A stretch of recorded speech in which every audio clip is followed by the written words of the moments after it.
Bonjour et bienvenue sur la chaîne. Alors, aujourd'hui, on va faire un tirage pour essayer de voir pourquoi cette personne n'assume pas ses sentiments.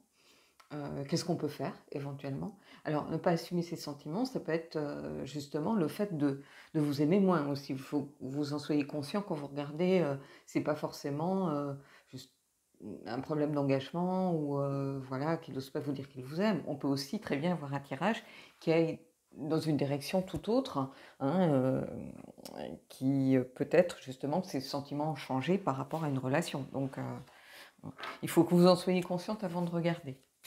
Allez, on va commencer tout de suite.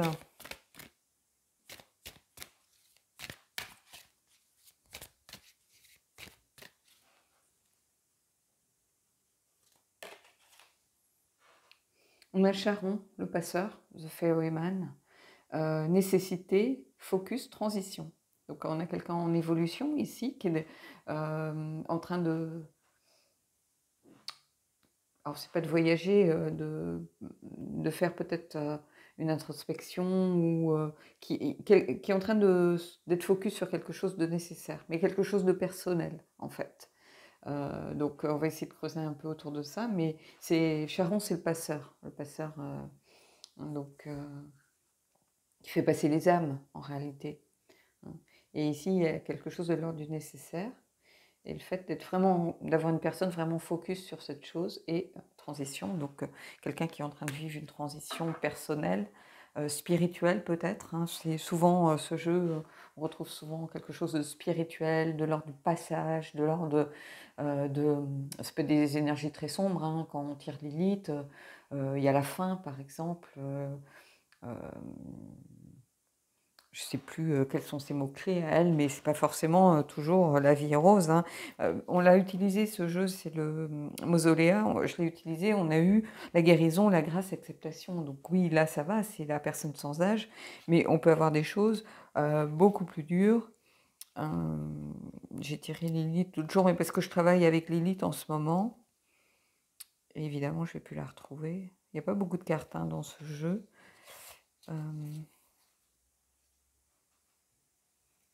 Elle est où, Lilith? En plus, j'adore cette carte. Ah, la voilà. C'est la voleuse de vie, vous voyez, la faim, l'animalité et l'instinct. Je ne sais pas si vous la voyez. Donc, il peut y avoir des cartes qui piquent et qui font mal. Mais ici, c'est une carte d'état des lieux, un petit peu, hein, on va dire ça comme ça. Donc, on va prendre le tarot. J'ai pris le Hush Tarot, qui n'est pas forcément un gentil tarot. Mais pour faire ce genre de tirage, vous voyez, on n'est pas dans les fées victoriennes, on n'est pas dans les choses un peu, un peu gentilles. Non, il faut des jeux qui disent vraiment, qui détournent pas, si vous voulez, le message avec une création très mignonne, pleine de fleurs et de licornes. Je fais pas beaucoup de jeux comme ça, hein. Ceux qui me connaissent savent que... Mais bon, un tarot comme le Lumina, vous voyez, je ne l'aurais pas pris pour un tirage comme ça. Ou le Paola Cassini, par exemple. J'aurais pu prendre Tarot des vampires. Allez, on y va. Le chariot. Bah, décidément, il y a du voyage dans l'air, hein. Allez, je continue, je vais prendre 3 cartes. L'As de coupe.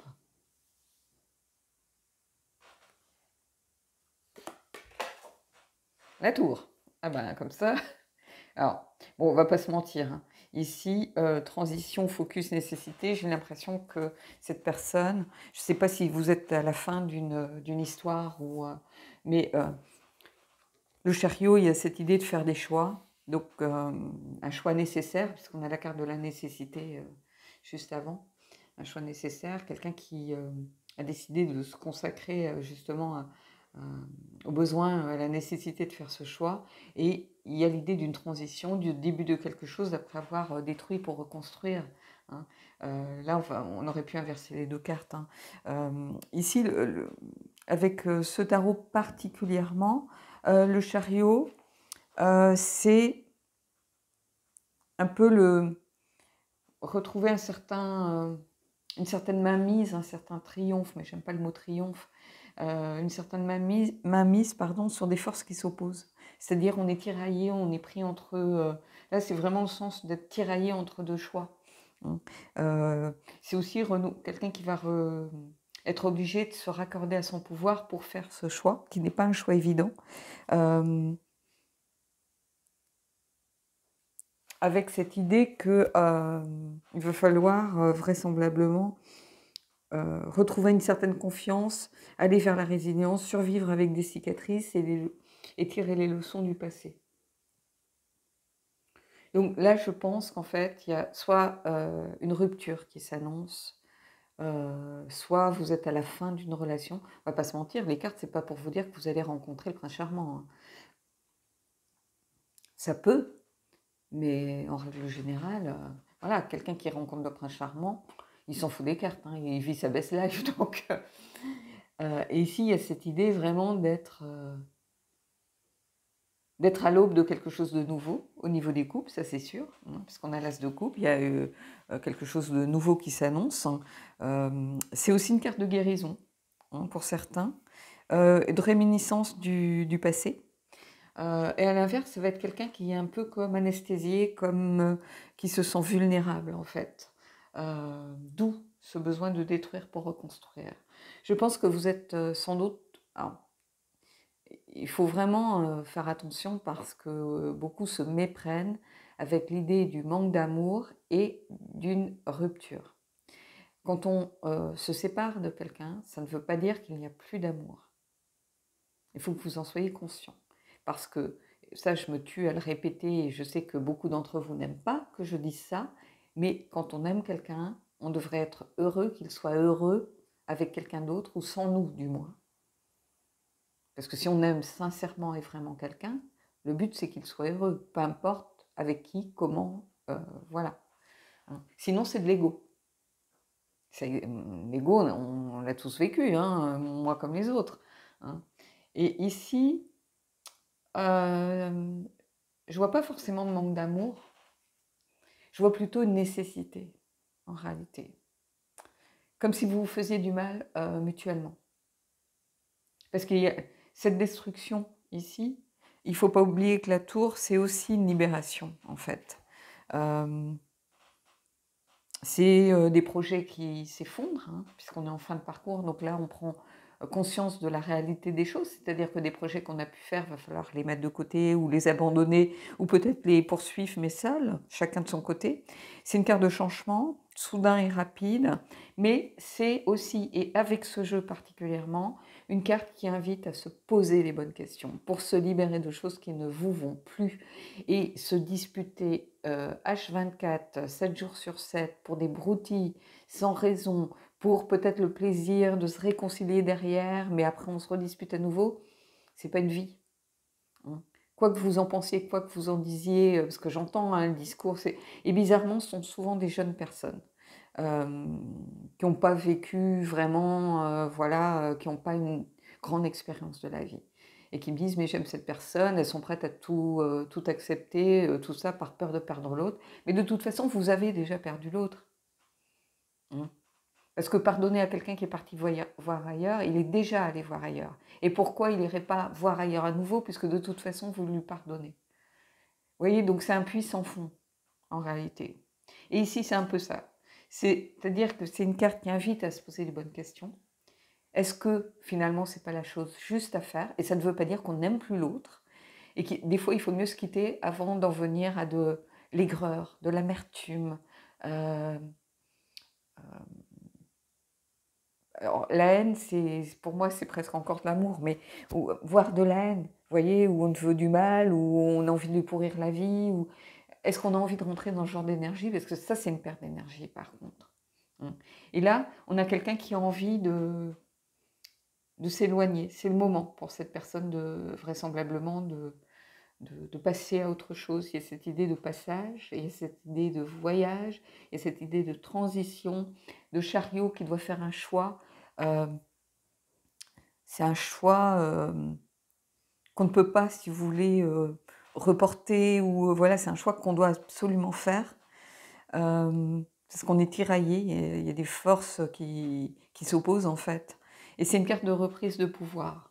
Là, on a envie de repartir de zéro, de redébuter quelque chose, de retrouver aussi, de laisser derrière soi les restes du passé, peut-être de guérir aussi, parce que quand on est dans une relation qu'on qu'on sait difficile, sans forcément réel avenir possible, ben on souffre. Hein. Donc c'est une carte de guérison, il ne faut pas l'oublier. Et ici, il y a cette idée de se libérer, mais surtout d'essayer de se poser les bonnes questions. Donc,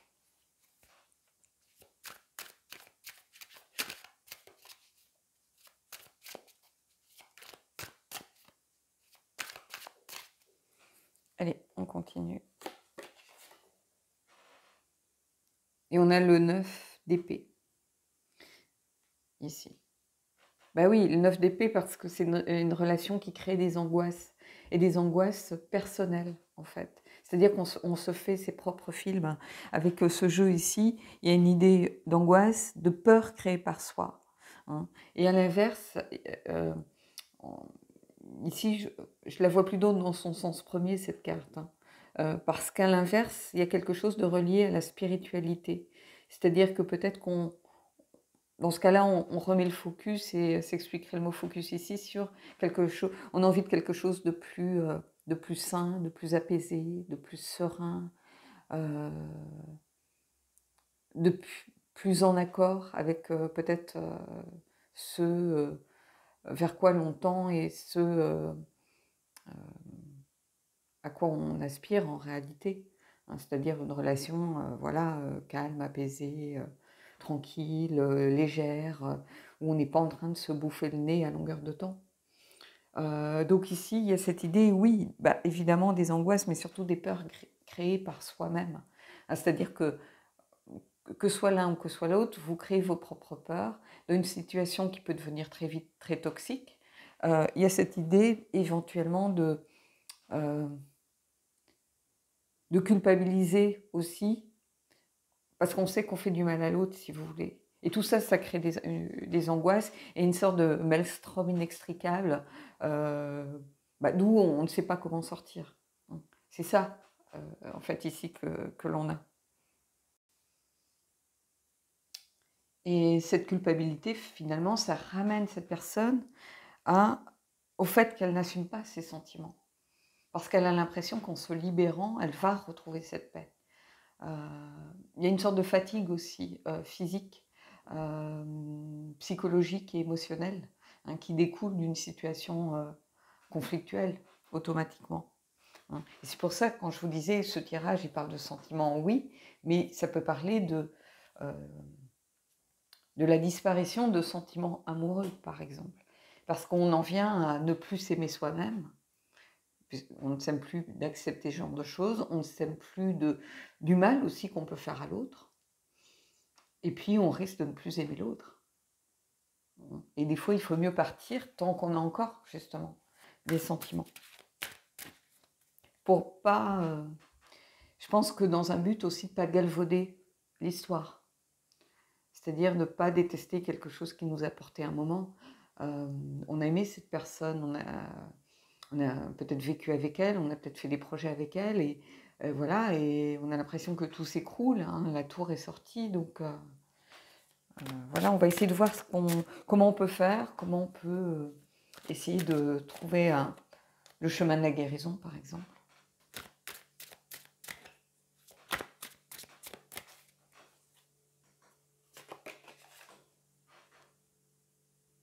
Ici, on a la reine d'épée. Et cette reine d'épée, en fait, c'est normal qu'elle sorte. Parce que avec ce jeu, c'est une reine confiante, hein, qui est honnête. Donc, qui est une invitation à regarder les choses, pas avec son ego, mais avec son cœur. Hein, en se disant, qu'est-ce qui est bien pour moi, qu'est-ce qui est bien pour la personne. Hein. Et c'est la question, justement. Il n'assume pas ses sentiments, oui, parce que peut-être que la culpabilité se rajoute au fait de, peut-être, c'est pas le fait de ne pas éprouver de sentiments, c'est le fait de savoir que cette relation n'est pas bonne telle qu'elle est. Elle ne vous porte pas, elle ne vous fait pas du bien. Quand je dis vous, c'est vous et la personne. C'est à vous deux.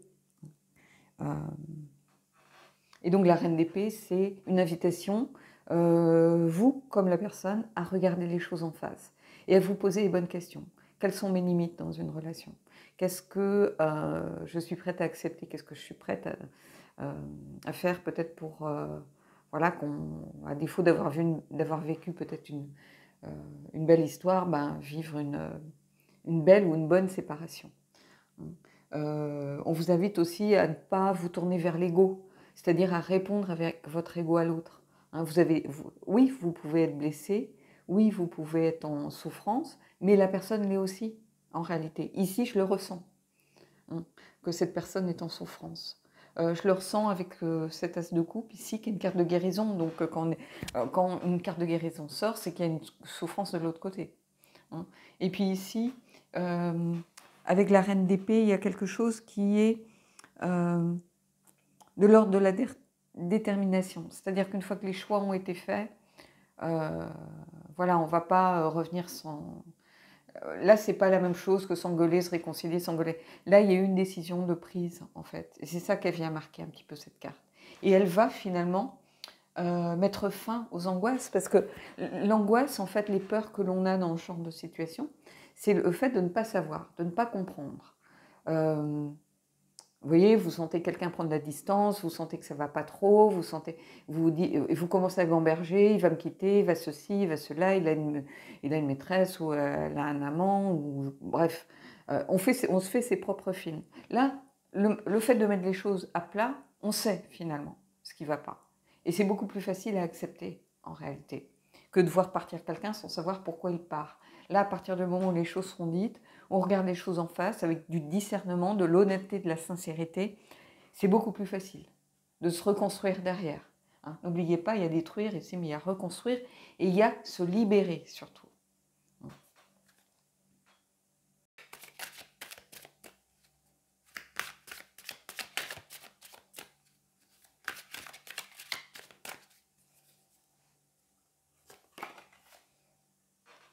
Vous voyez, j'ai le roi de coupe. Quelqu'un qui retrouve, alors avec ce tarot, quelqu'un qui retrouve une stabilité émotionnelle. Et vous voyez, j'ai une reine d'épée et un roi de coupe ici. On a le cœur et la raison. Et ce roi de coupe, avec ce tarot, c'est quelqu'un qui retrouve une stabilité émotionnelle. C'est une carte de force. Et quelqu'un qui sait gérer ses émotions.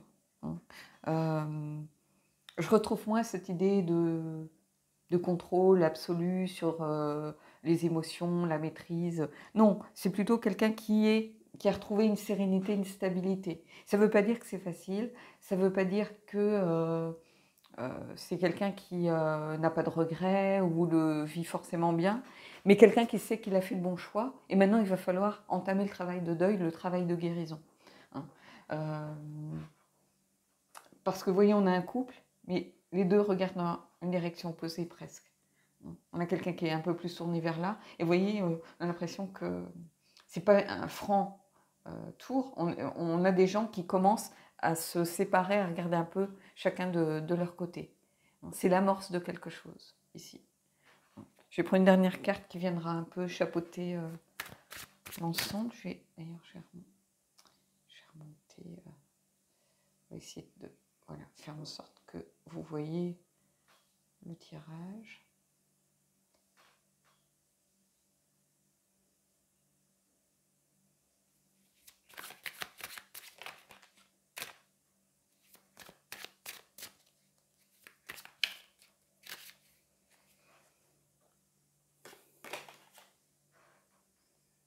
Et on a le 4 de denier. Quelqu'un qui a besoin de stabilité, de contrôle, de se préserver, voilà.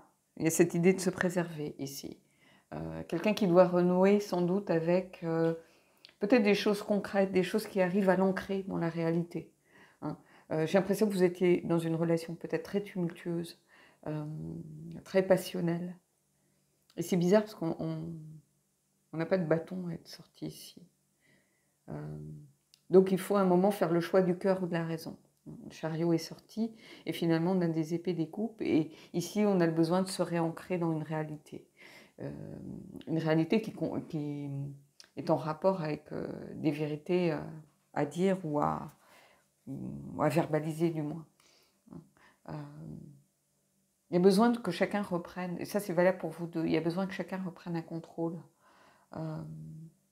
Parce que c'est une période qui va être forcément difficile, pas évidente.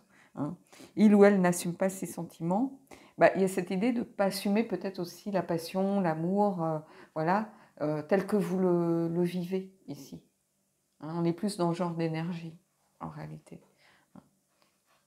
Elle assume plus peut-être de se faire du mal, de vous faire du mal, des disputes incessantes, des chamailleries, des réconciliations, voilà.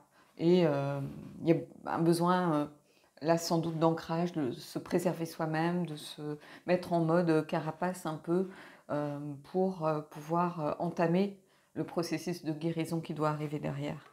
Hein, ici, on est beaucoup plus dans ce genre de choses. Allez, je vais aller prendre une carte de Magic of You. Comme quoi, c'est bizarre, hein, cette précision que j'ai donnée au départ de prévenir, de dire faites attention parce que il ou elle n'assume pas ses sentiments, ça ne veut pas forcément dire l'amour. Les sentiments, ils peuvent être plein de choses. Hein, donc ici, c'est justement le fait d'aimer mal, en réalité. Et d'en être conscient et d'en prendre conscience et de se rendre compte qu'on est en train de blesser l'autre et que plus ça va aller, plus cette blessure elle va s'accentuer et plus le fait de peut-être de prendre la décision d'arrêter va être difficile. Hein, parce que des schémas vont se mettre en place et s'ancrer dans votre inconscient et après c'est beaucoup plus compliqué. Parce qu'ici on a quand même la nécessité, focus, c'est-à-dire se recentrer peut-être sur soi, hein, et sur vraiment, et non pas sur la relation, mais sur soi. Quel est l'état dans lequel je suis, de quoi je ne suis pas fière, de quoi je veux me libérer. On a la tour. Et puis il y a cette idée évidemment de transition aussi. On peut s'aimer, mais s'aimer mal, en fait.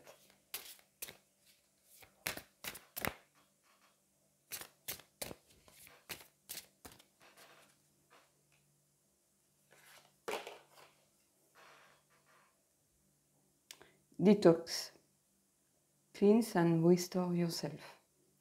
Donc nettoyer et se réparer soi-même. C'est-à-dire que oui, là c'est ça en fait. Il va falloir, quand je vous disais, vous protéger, se préserver, peut-être réussir à se réancrer. Ici on a détox, c'est-à-dire faire du nettoyage, se libérer de tout ce qui est les énergies négatives. Et c'est en ça aussi que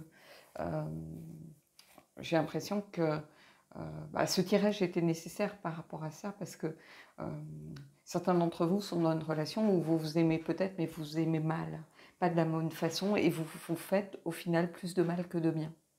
Hein. Et c'est ça que l'univers ici veut vous dire. Hein. Et se réparer soi-même, se réancrer, ça permet d'avoir une vision beaucoup plus libérée de la relation. Un peu comme si on prenait un peu de distance, de recul pour observer ce qui se passe, mais de loin, ou voilà, pour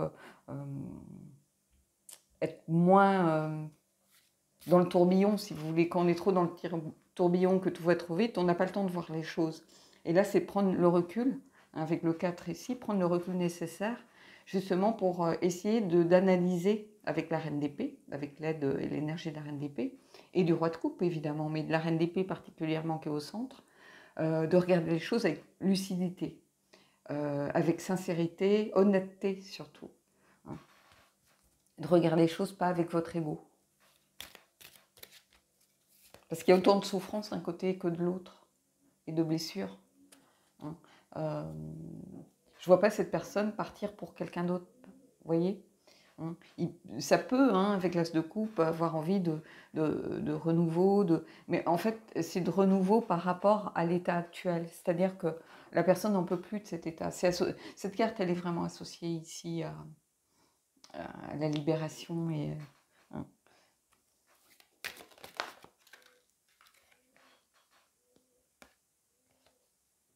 Vous voyez, cette carte s'est éjectée. C'est la montagne, la clarté. Hein. Bah, on est dans l'énergie encore là ici d'un 4, ça pourrait être un 4 d'épée, puisqu'on on est dans une carte ici un petit peu dans les énergies froides, un petit peu de repos, un petit peu nécessaire, besoin de retrouver de la clarté, hein, avec la reine d'épée, du calme, euh, de quitter un peu ce tourbillon, cette espèce de frénésie qu'il y a dans la relation. Hein. Et je pense que l'un, alors si ça vous parle par rapport à vous, prenez-le pour vous, mais j'ai l'impression que l'un des deux au moins a pris conscience des choses et s'est dit que vous ne pouviez pas continuer comme ça. On va prendre une carte des anges de l'amour et puis on terminera là-dessus. Mais voyez ici, avec cette montagne, cette clarté, il y a une sorte de pureté aussi, retrouver quelque chose de beaucoup plus pur, de pas intoxiqué, si vous voulez. Hein, parce qu'on a, on a des tox ici. Hein.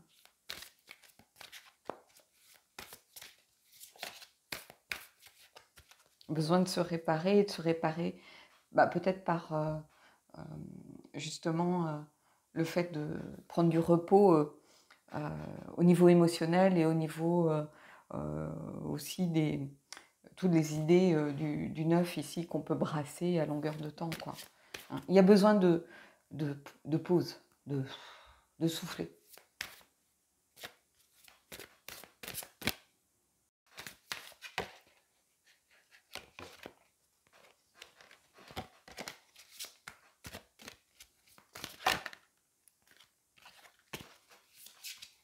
La colle, c'est à moitié humide avec le temps orageux et du coup les cartes.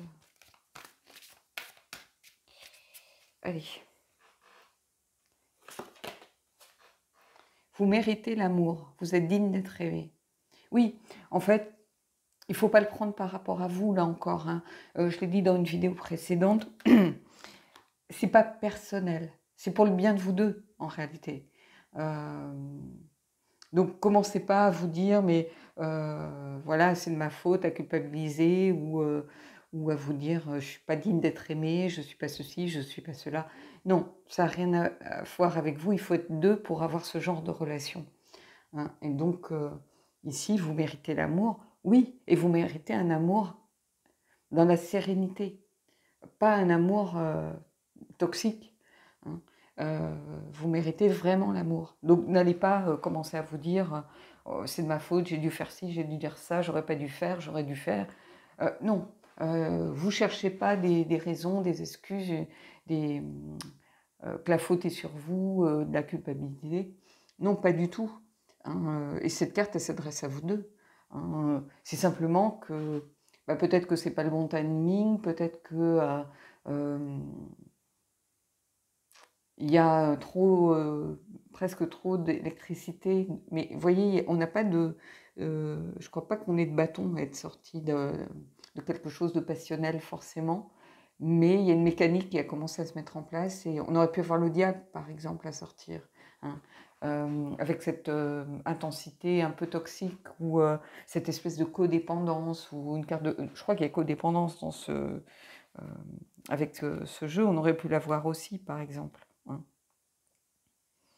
Alors peut-être que vous n'êtes pas suffisamment écouté, peut-être que vous ne parlez pas beaucoup ensemble. Je vous dis ça parce qu'en fait, au dos du jeu, apprenez à vous connaître mutuellement. En vous révélant l'un à l'autre vos plus grands secrets, vous renforcez vos liens. Mais peut-être que pour certains d'entre vous, du moins, vous n'avez pas pris le temps de vous parler, en fait. Vous ne savez pas vous parler. Et pire encore, vous ne savez pas vous écouter. Parce que dire les choses, c'est bien, mais il faut que l'autre sache aussi écouter ce que vous avez à lui dire. Donc, il peut y avoir quelque chose comme ça. Mais ici, on vous dit, commencez pas à culpabiliser, à vous dire, à rejeter la faute sur l'un, sur l'autre. Non. Là, ça ne fonctionne pas. Voilà, c'est comme ça. Et quelquefois, on peut s'aimer. Il peut y avoir de l'amour, mais on s'aime mal et on s'aime pas de la bonne manière. On se fait plus de mal que de bien dans ces cas-là. Et avant qu'il soit trop tard, il faut mieux des fois arrêter, mettre de la distance, prendre du recul chacun pour pouvoir renouer peut-être des liens qui seront différents, qui pourront être amicaux ou juste cordiaux, hein, simplement polis, et ne pas finir par tomber dans une relation qui va devenir conflictuelle, qui va devenir pleine d'amertume, d'aigreur, de colère, de non-dits, de mensonges, de contre-vérités, de tout ce que vous voulez, et tout ce qui est négatif dans une rupture. Hein. Des fois, il faut mieux faire une belle rupture que une mauvaise relation. Euh, et quelquefois, on s'aperçoit au fil des années que finalement, moi j'ai des gens comme ça dans mon entourage qui sont devenus meilleurs amis et ça fonctionnait pas du tout en couple.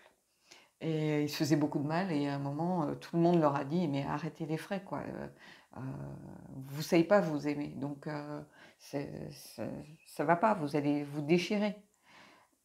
Et maintenant ils sont meilleurs amis, ils rigolent, ils partent, heu, voilà, ils font des trucs, et quand ils se voient, ils font des trucs ensemble et tout ça et ça se passe très bien et alors c'est bizarre parce que c'est souvent peut-être les femmes souvent qui ont tendance à dire ça, mais là pour le coup c'était, l'homme qui, lui qui m'a dit: «Oh, finalement mais heureusement qu'on n'est pas restés ensemble quoi. Heureusement, on aurait divorcé, on aurait peut-être eu des enfants, on aurait divorcé parce que, ça aurait pas mieux fonctionné par la suite et là mais, vraiment, je serais passée à côté de ma meilleure amie quoi».